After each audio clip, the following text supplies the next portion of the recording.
boy, the Unusual Geek here, and today we have another birthday video. It is my buddy Russ's birthday, and I messaged him on Facebook and I said, hey buddy, I'm doing Titanic month, your birthday's in April, I want to do a birthday video for you. Is there anything about the Titanic that you want to know or learn more about? And he actually told me that he's been interested in the Titanic for quite some time. I said, then that's perfect. Is there anything you don't know that you want to, or something you want more information on?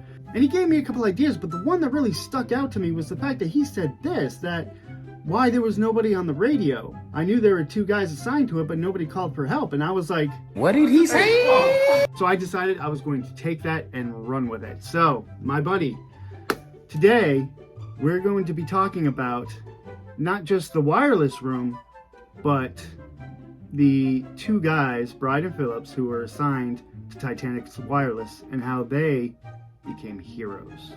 So I was really trying to rack my brain at what segment I could put this under. It's technically, it could be a passengers list video because it's about Bride and Phillips, but it's also a Titanic 101 video because I'm talking about the wireless as well.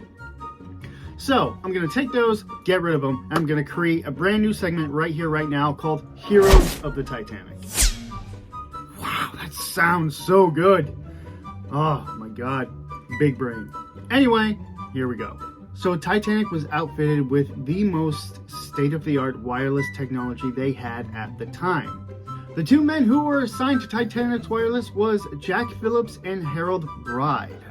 Now, their duty was to convey messages from the captain, first class passengers, to other ships and get them out into the world.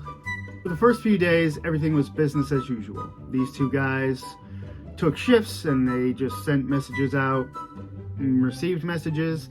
A lot of the messages they received were ice warnings, which they promptly brought to their captain's attention and then just went back about their business. Now, let's talk about the disaster that almost happened. In that the wireless broke the day before the day of the collision. So Saturday night, the wireless broke. Now, in the Marconi manual, it says if something should go wrong or if the wireless should break, leave it alone, don't touch it. Wait till you get back into port where somebody from the Marconi company can come take a look at it and fix it. In the meantime, you have this backup set with, it's basically a set hooked up to a battery. It gives you limited range, but at least, you'll have a wireless that you can use for the rest of the journey. Now, Phillips, being the young go-getter that he was, said, nah, I'm not gonna wait. I'm gonna figure this out. I'm gonna fix this. So both Phillips and Bride go into the silent room, which is where all the high-powered machinery was stored. And they start pulling things apart, looking at different things to try and see what's wrong. The first thing that Phillips suspects is that it could be the condenser plates, which are 30 or so plates just sitting in a vat of oil. And he takes and he pulls each one out. This is a messy job, and it takes them a very long time to pull each one out and realize, okay, this isn't the problem. Put it all back. So the next thing he tries is the transformer, which is another piece of machinery that's submerged in hot oil. And this thing has a couple of electrical windings submerged in the oil.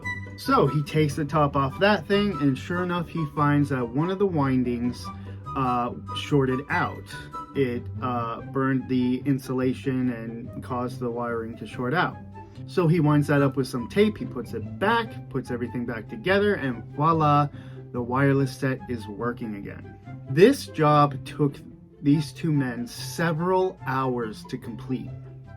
Threw both of them off their sleep schedules, and this is the reason why on Sunday they had a backlog of messages that they needed to send out, and they were just like in a mad dash and struggling all of Sunday. Now, why is this significant? Because the Carpathia was about 70 miles away from Titanic when she got the distress call. And when she got the call, she immediately turned around, started heading towards Titanic. She was the first one on the scene to rescue all the people in the lifeboats. If Phillips hadn't fixed the set the previous night and they left it alone and they're just working off the emergency set, their distress call might not have reached Carpathia because it was limited power and limited range. But because they fixed the set, it was working at full power and full range. Now, yes, people are going to say, but Matt, the Carpathia wasn't the only ship around Titanic that night. There was the Californian. Yes, let's talk about the Californian for just 1 second. So before the disaster, Jack Phillips is crunching these messages. The Titanic is finally in range of Cape Race, which is the main Marconi station on the mainland in Newfoundland, and he can now get messages directly to Cape Race. So he's like crunching away, just grinding. And the Californian's wireless operator, Cyril Evans, chimes in with a very nonchalant kind of like, you know, just normal conversation, like, hey, old man, you know, we've stopped and there's ice. And because of how close the Californian was to Titanic, the signal was so loud that it almost deafened Phillips.